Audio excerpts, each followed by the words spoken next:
भारत के महान मुसलमान योद्धा कौन से हैं जिनका नाम सुनते ही दुश्मनों के पसीने छूट जाया करते थे। इन मुसलमान योद्धाओं के रहते विदेशी ताकतें कभी भारत की ओर आंख उठाकर देखने की हिम्मत नहीं किया करती थी। इन योद्धाओं के शासनकाल में भारत दुनिया का सबसे ताकतवर देश के रूप में पहचाना जाता था। अफगान से लेकर दक्कन तक इन शासकों ने भारतीय साम्राज्य का विस्तार किया। आज की इस वीडियो में हम भारत के 5 सबसे महान मुस्लिम योद्धाओं के बारे में ही आपको बताने वाले हैं। बस आप बने रहिए वीडियो के अंत तक हमारे साथ। नंबर 1, अलाउद्दीन खिलजी। भारत के 5 सबसे महान मुसलमान योद्धाओं की सूची में सबसे पहला नाम अलाउद्दीन खिलजी का आता है। सन 1296 में अपने चाचा और ससुर जलाल उद्दीन खिलजी की हत्या करने के बाद वो खिलजी वंश का दूसरा राजा बना था। अलाउद्दीन खिलजी का नाम सुनकर मंगोल भी खौफ खाया करते थे और सन 1296 में जब मंगोलों ने भारत पर आक्रमण करने की कोशिश की तो खिलजी ने उन्हें जमकर धूल चटाई। अलाउद्दीन के रहते हुए कोई भी विदेशी आक्रमणकारी भारत की तरफ आंख उठाकर देखने की हिम्मत नहीं कर पाता था। वो पहला मुस्लिम शासक था जिसने अपने राज्य का विस्तार संपूर्ण किया था। उत्तर से लेकर दक्षिण तक के हिस्से के उसके अपने साम्राज्य में उसने शामिल कर लिया था। गुजरात,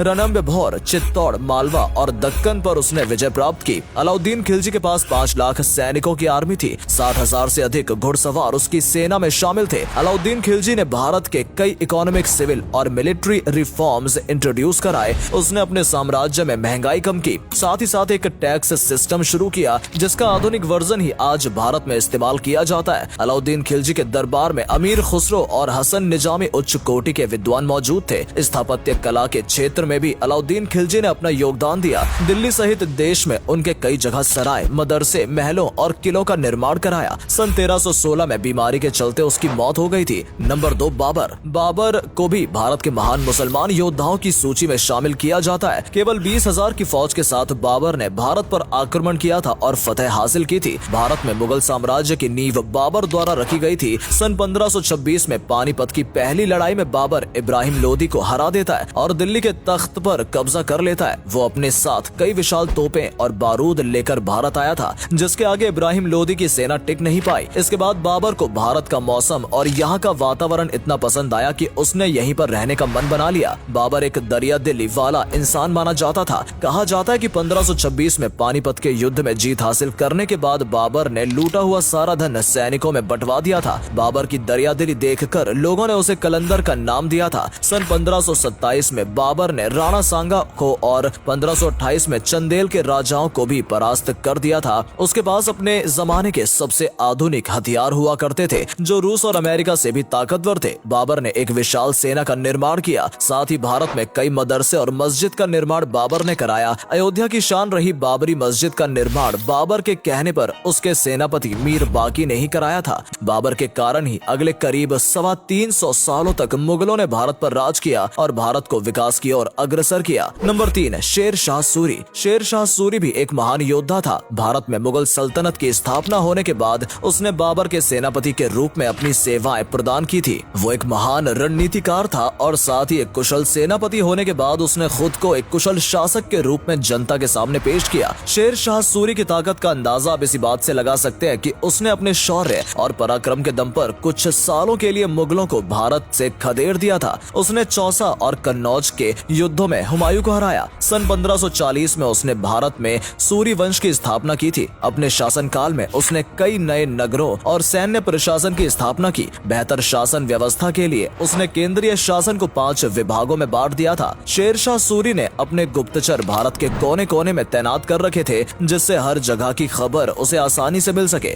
भारत में सबसे पहले रुपये का इस्तेमाल शेर शाह सूरी ने शुरू किया था। उसने भारत में डाक व्यवस्था की शुरुआत कराई। साथ ही अफगानिस्तान में काबुल से लेकर बांग्लादेश के चटगांव तक ग्रैंड ट्रंक रोड का निर्माण कराया जिसे भारत का पहला हाईवे भी कहा जाता है। उसने देश में कई स्कूल भी बनवाए और साथ ही गरीबों के लिए मुफ्त में लंगर भी खोले गए। इन सबके अलावा भूमि सुधार, सैन्य शक्ति को मजबूत करना और व्यापार को बढ़ावा देना सहित अनेकों कार्य शेर शाह सूरी ने कराए। लेकिन 1556 में पानीपत के युद्ध, दूसरे युद्ध में हुमायूं विजयी हो जाता है और भारत में एक बार फिर मुगल सल्तनत की शुरुआत हो जाती है। नंबर 4, औरंगजेब। औरंगजेब को सबसे महान मुसलमान बादशाह माना जाता है। हालांकि इतिहासकारों ने औरंगजेब से अधिक तवज्जो अकबर और शाहजहां जैसे शासकों को दी है, लेकिन औरंगजेब उन सबसे अधिक ताकतवर और शक्तिशाली था। 49 सालों तक यानी करीब आधी शताब्दी तक उसने भारतीय उपमहाद्वीप पर कब्जा किया और अपने साम्राज्य का विस्तार किया। उसके शासनकाल में भारत की सीमाएं सियाचिन, कैलाश पर्वत और अफगानिस्तान पाकिस्तान तक पहुंच गई थी।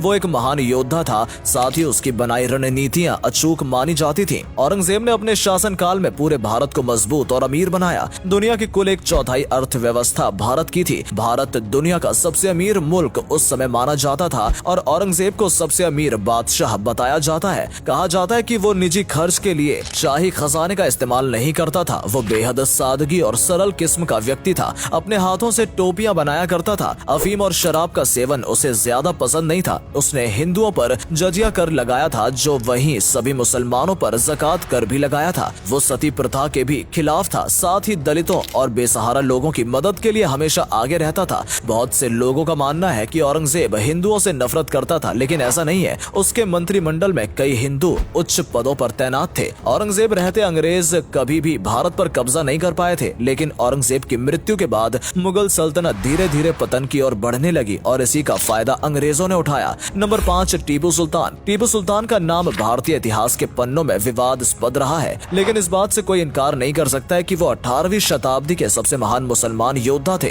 टीपू सुल्तान को दोनों हाथों से तलवारबाजी करने का हुनर प्राप्त था और उनकी एक तलवार का वजन 7 किलोग्राम से भी अधिक था। टीपू सुल्तान ने ही भारत का पहला रॉकेट मिसाइल बनाया था, जिसके बाद में अंग्रेज अपने साथ लंदन ले गए थे। टीपू सुल्तान ने एक मजबूत नौसेना का निर्माण भी कराया था। 20 से अधिक युद्ध पोत उसके पास थे, जिसमें दर्जनों तोप लगी रहती थी। 2010 में टीपू सुल्तान की एक तोप 3 लाख पाउंड में नीलाम हुई थी। टीपू सुल्तान का नाम सुनकर अंग्रेज भी खौफ खाया करते थे। यहाँ तक कि नेपोलियन ने टीपू सुल्तान को फ्रांस आकर अंग्रेजों से युद्ध करने के लिए आमंत्रित भी किया था। इसी के साथ आप उनकी शक्ति और पराक्रम का अंदाजा लगा सकते हैं। टीपू सुल्तान के शासन के दौरान भारत दुनिया में रेशम का सबसे बड़ा उत्पादक बन गया था और चीन, जापान, रूस, फ्रांस और इंग्लैंड तक भारत से कपड़ा एक्सपोर्ट किया जाता है। टीपू सुल्तान अक्सर हिंदू मंदिरों और संस्थाओं को भी पैसा दान किया करता था और वो एक राम नाम की अंगूठी भी पहना करता था। दोस्तों, इन 5 योद्धाओं के अलावा भी भारत में अनेकों महान मुस्लिम योद्धा हुए हैं, जिसमें अकबर, शाहजहां, कुतुबुद्दीन ऐबक जैसे कई नाम शामिल हैं। भारत की आजादी में भी मुसलमानों ने बेहद महत्वपूर्ण योगदान दिया था। इनके अलावा यदि आप किसी अन्य मुस्लिम योद्धा के बारे में जानना चाहते हैं तो हमें बता सकते हैं। और अगर आज की ये वीडियो आपको पसंद आई हो तो इसे अधिक से अधिक लाइक और शेयर अवश्य करें। आज के लिए इतना ही। आपसे फिर मिलेंगे एक नई वीडियो और ढेर सारी रोचक जानकारी के साथ। धन्यवाद।